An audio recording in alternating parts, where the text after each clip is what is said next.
ba kayo sa mga malalaking pasabog dito lang kung saan nagniningning ang araw nyo sa sayandala ng 8? Ito ang Pinoy Big Brother 8 Go! Kagabi, nagulantang ang taong bayan dahil panibagong housemate na naman natin ang nagpaalam. Yes, and syempre, alam naman natin na pag may nagpapaalam, merong papalit na Star Dreamers na papasok at magko-crossover sa loob ng bahay. Pero this time, not just one, but 2 Star Dreamers ang nag-crossover. Excited naman yan. At kasabay niyan ay ang pag-welcome ng ating celebrity star player na makakasama nating Star Dreamer. Yung kakatawan ko. Aljur Abrenica. Pero di ba napakaraming pasabog kaya i-ready nyo na ang sarili nyo sa pagkabog ng dibdib this week. Pero bago ang lahat ng yan, yes, balikan muna natin yung mga exciting na nangyari bago ang lahat ng announcements na yan. Pagkatapos manalo ng Team Thea sa trabaho nila bilang water aerobics instructors, isang masayang announcement pa ang ibinigay ni Robbie sa Star Dreamers. Maliban sa chance na makapag-crossover kayo, kayo ay magkakaroon ng island party! Wow! Sa loob ng camp. Siyempre. Pero, bago nyo ma-experience ang reward ninyo, kailangan nyo munang gumawa ng isang importanteng desisyon. Oh my God. Hindi sa reward na to, may makakasama pa kayong isang tao. At siya ay manggagaling mula sa losing group. At bibigyan ko kayo ng maikling panahon para pag-usapan kung sino nga ba yung magiging 5th member na makiki-island party sa inyo, di ba? Actually, yung pagdating niya, tayo yung na-surprise. And nagparating tayong gumagawa ng welcome di ba? Hindi natin nagawa sa kanya yun. Yes. Thea, mula sa losing group, sino ba ang pinipili niyo makasama para sa inyong grand island party? Pinipili po namin ay si Ayun! Congratulations, Mark! Thank you, guys. Mark, how do you feel? Siyempre, masaya. Thank you. I appreciate it. Pero I feel kind of na gusto ko ibigay kay Kim kasi I don't want him to feel, really bad about losing. Kasi, it's just...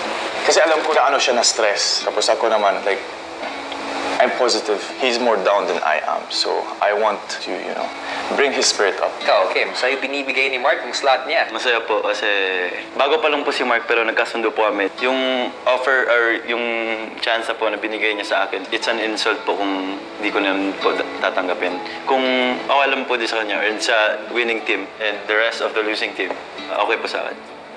So, ang final decision ni Mark? Mark? Babase tayo sa decision mo. Oh my God! No, Mark, okay lang. Mark.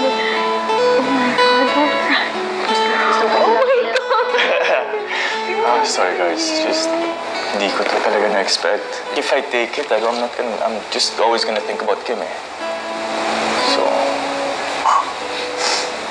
mas masaya ko kung ibigay ko kay Kim. Ikaw makasama sa island party. Enjoy your reward. Pag-alis ni Robbie, You're a good guy. You're a good guy. Ay, grabe, hulog ka ng langit. Yung puso ni Mark, very different sa naramdaman namin, sa perspective namin. So, ang ginawa namin, nirespect na lang namin. Konti namin nilulunok yung sinabi niya na gusto niya daw si Kim. habang kino-comfort ng ibang Star Dreamer si Mark, tila wala namang lumalapit kay Kim. Okay lang yan, pero talaga. Tignan mo ko. Na-shock sila. Siguro, sa kanila, bakit ibibigay ni Kuya Mark sa akin? Pero I don't care na lang po. Mas importante kung ano yung sasabihin ni Kuya Mark. Kasi hindi ko naman talaga hiningi yung chance ng island party. Kusa niyang binigay. Okay lang yan, Island Sun ka naman. Ikaw naman yung Island Sun. Ay na, diba? You deserve it, bro. Hindi lang siya yung pa-welcome, but rather to enjoy naman yung worth niya as a person. Tumulo po yung luha ko talaga kasi hindi ko in-expect na magagawa ni Mark yun. Nung in-accept ni Kim, sabi ko, ba't ganun? Hindi ba narinig ni Kim yung rason ko, yung rason ng grupo namin, kung bakit si Mark yung pipiliin namin? At that point, nagalit ako kay Kim kasi napaka-selfish niya. Samantala, sa kitchen, magkausap naman sina Mark at Kim. In exchange for the favor that you've given me. Kasi I learned a lot from you din So, just understand that lang. Tagal ko lang hindi nakakamit ng mga taong they're sacrificing themselves. Ang kakambal naman ni Kim na si Kin, nagsabi rin ng kanyang pananaw kay Shontel. Alam ko talaga sa fish din. Kasi, it's a team play. And syempre, sa incident na to, ano na maisip din mo ba? Yeah. Pagdating sa bedroom, ang girls tinanapin Kim. Gulat ako, nakinuha ni Kim. Tsaka din niya He grabbed it yun. without even hesitating. Kasi ako okay lang. Pag binigay sa akin ni Mark yun, di ko tatanggapin na. No selfish. Lingid sa kalaman ng girls, si Kim sinubukan pang ibalik ang pagkakataong i-enjoy ang reward kay Mark. Okay lang naman sa akin, Kuya Mark. Totoo lang. Pero sa akin, hindi okay talaga. Deserve mo naman din yun. I really appreciate that, bro. Seryoso. Pero of course, sarili mo rin. Nung magpapakita ko na, nagano kami, ganyan-ganyan. Sino man sasaktan ko pa? Di ba yung leader? Sa totoo lang, ang sakit na natalo kami. Pero syempre, hindi ko papakita sa leader namin yun. Kasi masasaktan siya. Naisip ko lang nga ba, dahil bago ka, para sana kailangan mo din yun. Para may banding din. Para may bonding, parang isang buwan na ako dito. Seryoso. Nakilala ko na kayong lahat. Si Kimi, pinapakita niya kasi. Kaya, Di ba naisip ni grabe, Kim di ko yun? in-expect na naiyak si Mark. Dahil sa ganung rason. Simula nung training, simula nung job, inako niya na wala siyang alam, di ba? Paano may magagawin sa amin? Hinihintuan siya, tapos e-entra si Mark, magsasalita si Mark sa amin. Hihintuan niya. Naiinis ako. Selfish. Paglipas ng gabi, nag-transform na ang camp sa isang beach kung saan makakapag-enjoy ang winning team ng island party kasama si Kim habang pinagsisilbihan sila ng losing team. Good evening, everyone! Welcome to Capstar Island! Nang masulit na ng winning team ang kanilang island party, niyaya nila sina Mark, Camille at Grace na sumama sa bonding at ang Star Dreamers may tinanong kay Mark. May pagkakataon kang i-date Sino nga ang pinakaayaw mo sa Star Dreamers? Ikaw. The more you hate, the more you love. Actually, everyone has something that I don't like. Sige nga, isa-isahin mo nga. Kayong dalawa. Siyempre, lahat tayo gusto natin i-implement ng yung our own sa job. So, ikaw, may times na gusto mo i-implement yung sarili mong gusto. Like, nagalit ka sa pool, di ba? Kasi hindi nag-agree si Kim. Tapos, tumaas yung boses mo, hindi. Like, bagay to, bagay. Like, Ganun. oo. Hindi ko ba Kaya sabi ko sa diba? chill, just relax lang. No Sunod, worries. ikaw, sobrang sensitive ka. Like, dapat din makontrol yung emotions mo. Kasi nakita namin yung teammates mo. Medyo upset ka sa amin. Not all of us, pero dapat like also na i-control mo na hindi mo yun ipakita. Not all of us, pero sino doon? Ako. Kasi nagsalita ako. nag-usap ka. Kasi conversation, hindi to argument. If hindi itago, at least, kausapin. Hindi yung ipapakita, ipapafeel ng ako sa Pero at the same time, mahal ko kayong dalawa. Seriously. Okay, give me like 2 minutes. Appreciate ko si Camille kasi sabi ko nga, napaka-caring, tsaka napakalambing ni Camille. Hindi yun parang nawala sa isip ko na Camille is really good. So, kasi di ba, may sinasabi nga, trabaho lang, walang personalan. So, ganun. So, pag na-upset ako, it's because of the job, not because of your whole personality na ganun. It's about trusting kasi nakita ko yung trust kay Kuya Mark. Not to, parang ayoko lang parang sinabing na hindi kayo nag-trust. Pero si Kuya Mark talaga yung na-appreciate ko. Be positive, go. Kaya parang, masarap pakinggan. So, ayoko lang na parang, basta. Ako naman. Okay lang. Alam ko namang nagalit ka dahil doon. May mali ba akong ginawa doon sa pagtatanong sa students? Naka-affect ba siya sa performance natin na pangit? Ibig sabihin nun, ikaw din, hindi mo ako pinagkatiwalaan. Like Grace. Gusto niya magsalita that time. Pero hindi siya nagsalita kasi sinabi mo. Ang sakit sabihin, sinabi ni Ma'am Tal na, aasa na lang ba kayo lagi kay Kim? Paano hindi kami aasa sa'yo, lagi mong pinangungunahan ang lahat ng desisyon? This is not Wait lang. point. Oo, aminado ako sa mga pagkakamali ko na naging, sometimes bossy ako sa mga steps, oo. Pero sa totoo sa yung nakita niyong sumigaw ako sa pool, hindi ko talaga alam yun. Ayokong tandaan yung pagkakamali ng mga tao dahil hindi ako ganun. Ironic masyado kasi I'm helping Kuya Mark every effing time. Kasi alam ko na mahina siya doon. Kasi pag narinig yun galing sa bibig ni Camille, ang tingin sa akin, arrogant, rude. Because that's how we think that yung tao, pag nakita mo yung nagde-defend sa self niya. Talagay mo ba hindi mo ako nasaktan that time? Emotion mo, hindi mo kinokontrol. So what do you mean? Nandun tayo sa likod ng panel, gumaganyan-ganyan So ka. anong gusto mo? Nakaka-epekto yun sa amin. Okay, so I'll be happy. Dapat kasi mag-i-enjoy ka. May ginawa ka ba just to cheer me up? Kailangan ko ba sabihin, Kim, okay lang yan. Okay, so wag kang Di ba sabi ko, okay lang yan, guys. Enjoy Wala ka lang. naman din ginawa eh. Sa panel. Cheer me up. So just shut up. Okay, shut up. Yung problema natin. Kasi problema natin. Kasi it's normal to have me that emotion. Pero if I'll ask you na, may ginawa ka ba? You did nothing. So Di, wala. ito guys. Wala ko na itulong. Maybe I just need someone to cheer me up. Yan bro, bakit? Nakita ko ba yun sa job? Wait, relax lang. We're not pointing at all you. Oo nga. We're telling you you're super transparent and we're just saying control it lang. Tsaka yung galit mo, iba. Maybe I just need someone to talk with. Eh di, lumapit ka. May kailangan ka palang kausap, ikaw lumapit. Hindi lahat ng tao lalapit sa'yo. Kaya nga tinatanong ko. Pero sinasabi mo, wala. Diba? Eh di kung sana nag-open ka sa akin or nag-open ka kahit Andiyan sa kapatid mo. kanino. Oo. Anytime malalapitan mo kapatid mo. Naintindihan ka namin. Yun yung sinabi ko sa'yo kanina, Kim. Ayaw mong lumapit. Especially me. Ayaw mo rin lapitan. Maayos pa kaya ang pumutok na tensyon sa pagitan ni Kim at ng ibang Star Dreamers? Paano kaya makakaapekto ang kanilang nag-uumpugang ugali at personalidad sa pagharap nila sa isang panibagong matinding hamon? Tutukan yan sa mga susunod na araw. Sa malaking hamon na inyong haharapin this week, may katuwang kayo. Aljur Abrenica!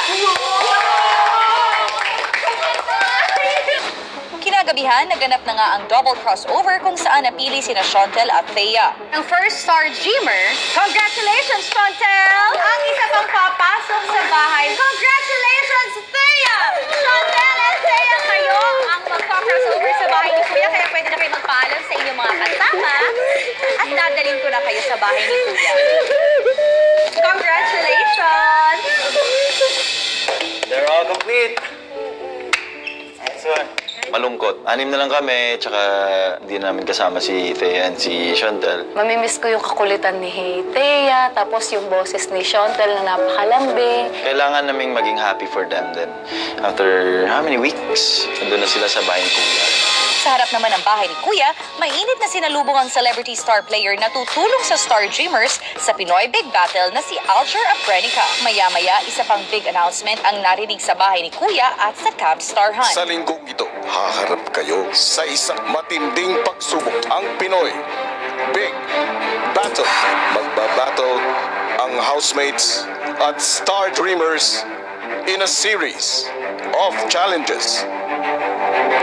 Housemates, kapag kayo ang nanalo, walang magaganap na eviction. Pero kapag ang mga taga-Camp Star Hunt ang nanalo, may isa pang Star Dreamer ang magko-crossover ng aking bahay to be an official housemate. Kaya maghanda na kayong lahat.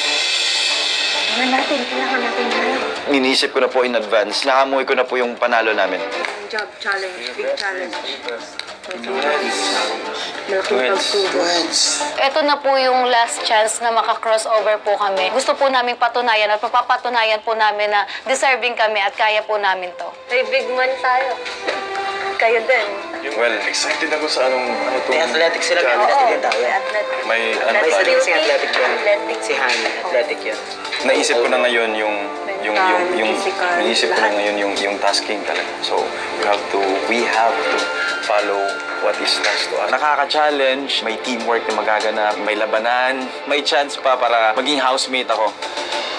Ilang saglit pa, bumalik ako sa camp, bit-bit ang isa pang announcement at ang celebrity star player na si Aljur. Star Dreamers, wala nang papasok na bagong Star Dreamer. Pero sa malaking hamon na inyong haharapin this week, may katuwang kayo. Ang goal ay matulungan kayong maipanalo ang Camp Star Hunt. Siya ang first ever Celebrity Star Player. Aljur Abrenica. Tapos sabi ko kay Grace, ay, dahil Kapampangan! Gusto ko makita kung gano'n siya kamacho, gano'n siya kagwapo. Welcome to Camp Star Hunt! Anong pakiramdam mo ngayon na nakapasok ko na sa Camp Star Hunt at ito nakita mo na yung mga makakasamang Star Dreamers? Actually, kinakabahan ako kanina. Pero ngayon, relieved na ako kasi excited ako makita kayo eh. Mas nadagdagan pa po yung kumpiyansa namin. Manalo sa battle. Kasi yung taong pumasok po is yung disiplina. Kita ko sa kanya yung leadership. Paano mo sila matutulungan maipanalo ang hamon nyo this week? Naniniwala kasi ako sa teamwork, yung trust, yung tiwala. Maraming pwedeng makontribute si Kuya Aljur sa amin. Alam ko rin kung gaano kahirap yung pinagdaanan niya at malaking parte na andyan si Kuya Aljur sa amin. So, Star Dreamers, si Aljur ang inyong magiging katuwang sa Pinoy Big Battle. Marami kaming matututunan sa kanya. Then, feeling ko, mas lalong naging strong yung team namin. Maipapangako niyo ba sa akin na hindi kayo mag-give up? Yes! Camp Star Hunt! Agad nagpakilala isa-isa ang Star Dreamer sa Celebrity Star Player na si Aljur. Pakilala mo na tayo. He's really surprising but so motivating at the same time because he's an athlete and he's very, very strong-minded. And we really need that because we've been down the past. Cassandra. Lindon. Kasi sobrang seryoso po yung pagpapakilala nila. Sabi ko, Cassandra, gawin na lang po ako. Tsaka para maging komportable din po ako sa kanya po. Kasi artista po. Oops, may boundary, artista. So gusto ko i-break kahit pa paano yung boundary. But still, yung respect andun pa rin po. Sa pagtatapos ng umaatikabong linggo ng hamunan ng housemates, si Kuya kinausap sa confession room sina Fumia at Yamyam para sa isang sorpresa. Ngayong araw, magkakaroon kayo ng isang swimming party. Matapos maghanda ay nagsimula na ng masayang pool party bonding ng mga housemates. Swimming party!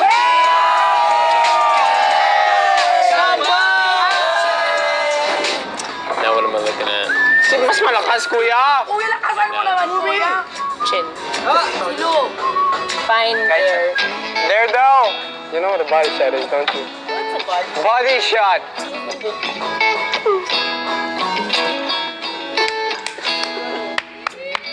Pero sa gitna ng kasiyahan ay nagkaroon ng pagkakataong magkasama sina Andre at Lou. Dahil sa iyong tabi, minamasta ng iyong ngiti. Sana nga ikaw na yung panghabang buhay. Saan kaya patungo ang paglalapit na ito ng dalawa? Ang kabuuan ng kwento malalaman yung mamayang gabi sa Pinoy Big Brother 8. Grabe, no? Kakaiba talaga ang mga level sa kaganapan doon sa loob ng bahay ni Kuya. Kaya para sa kabuuan ng kwento, abangan niyan mamayang gabi sa Pinoy Big Brother 8. Pero kung nakakayanig lang naganap ang usapan, ako hindi magpapahuli dyan ng camp. Kaya simulan na natin ang kwentuhan. Maya-maya, nagkwento naman ng Star Dreamers ng kani-kanilang trabaho. Si Kuya Mark, yung parang one industry lang din kayo. Kasi siya, model. Mukha nga eh. Si Camille naman, graduate siya ng marketing. Si Lyndon, teacher siya. Mape ako. Muppet teacher. Math teacher. Math teacher. Siya naman, customs. DJ. DJ. Okay. Radio personalities kami. Tandem kami. Kaso, una akong umalis sa company. Yung mga Star Dreamers na kakatuwa sila dahil yung relationship nila nakakatuwa, napabilis yung paggaan ng loob ko at nawala yung tension. So wait, team tayo? Team, no. One team tayo. One team tayo. Tayo magkakakampi. Yes, versus one team din doon sa kabila. May alam mo ba kung anong mga challenges natin? Wala yun siya. Ako, I'm thinking about baka may challenge na sa tubig na may mga ahas, mga ganyan-ganyan. Diba? Kasi susubukan yung mga fear natin. Sinubukan na ba?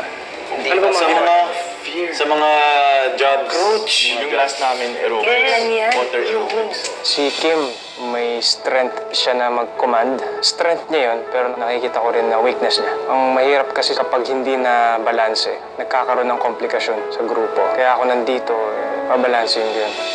Siguro ako, naisip ko yung mga harapin natin ang mga fears. Tapos, syempre, kailangan natin mag-cooperate at mag-coordinate sa isa't isa kung ano talaga yung mga strength and weakness natin. Para yung weakness natin, gagawin natin yung strength. Yes. Regarding sa sinabi mo, syempre, team tayo ngayon. Team tayo. Yung mga strength natin, mag-focus tayo doon.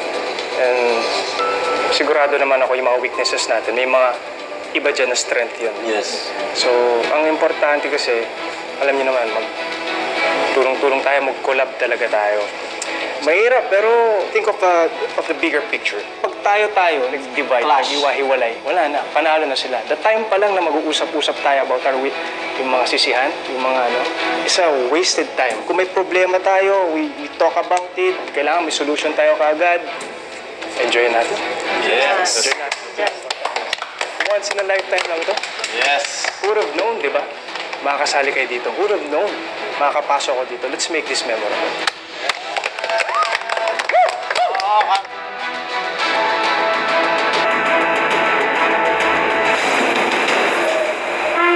Abangan bukas,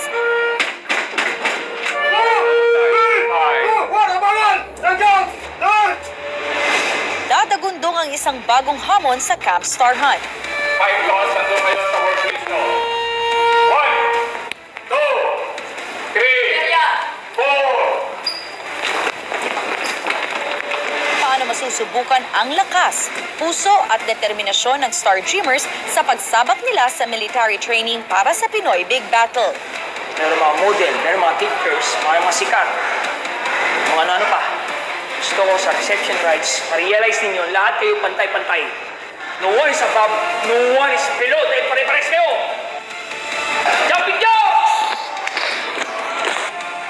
Inumpisahan nyo sa pabagal-bagal na kilos, alam ko lang. Ha?